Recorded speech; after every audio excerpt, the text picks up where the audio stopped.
Pepatah mengatakan jas merah, jangan sekali-kali meninggalkan sejarah. 7 September 1944, Kuniaki Koiso, seorang Perdana Menteri Jepang pada saat itu, memberikan janji kemerdekaan untuk Indonesia. Lalu pada tanggal 1 Maret 1945, pemerintah Jepang membentuk BPUPKI yang diketuai oleh Dr. Rajiman Widyodiningrat. Pada saat itu, dalam pidato pembukaannya, Dr. Rajiman bertanya kepada anggota sidang yang dihadiri oleh 74 orang. Ia bertanya, apa dasar negara Indonesia yang akan kita bentuk ini? Beberapa usulan akhirnya disampaikan oleh para anggota. Kemudian pada 1 Juni 1945, Soekarno secara spontan menyebutkan dasar-dasar negara dalam pidatonya. Dasar-dasar tersebut ialah kebangsaan Indonesia, internasionalisme atau perikemanusiaan, mufakat atau demokrasi, dasar perwakilan, dasar permusyawaratan, kesejahteraan sosial, dan ketuhanan. Dalam pidatonya, ia mengucapkan nama Pancasila. Usulan Soekarno pun diterima dengan baik oleh seluruh peserta sidang. 17 Agustus 1945, beberapa utusan dari Indonesia bagian timur menyampaikan bahwa mereka keberatan terkait sila pertama yang berbunyi ketuhanan dengan kewajiban menjalankan syariat Islam bagi pemeluk-pemeluknya, yang kemudian diubah menjadi ketuhanan yang Maha Esa. Setelah itu, Pancasila sudah bersifat final dan diterima oleh seluruh kalangan masyarakat.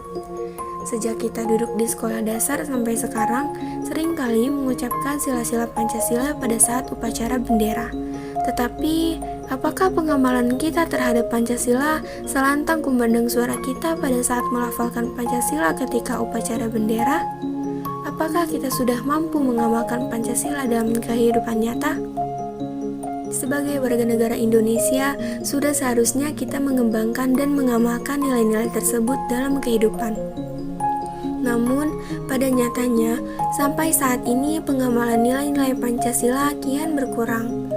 Di mana ketuhanan yang Maha Esa jika toleransi antar umat agama seakan tak ada? Di mana kemanusiaan yang adil dan beradab jika masih ada penggusuran lahan tanpa etika? Di mana persatuan Indonesia jika nasionalisme masih terkoyak-koyak?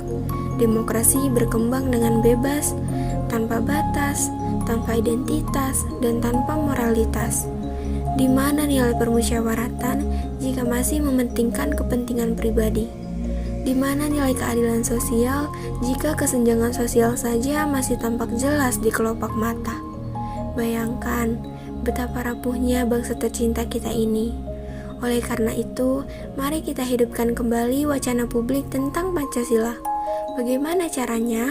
Dengan cara tidak mendiskriminasi agama atau kepercayaan tertentu, mengakui bahwa semua orang sama kedudukannya, sama-sama memiliki hak sebagai warga negara, tidak menyebarkan berita yang membuat permusuhan dan memecah belah persatuan bangsa, tidak memaksakan pendapat pribadi kepada orang lain, serta berlaku adil terhadap teman.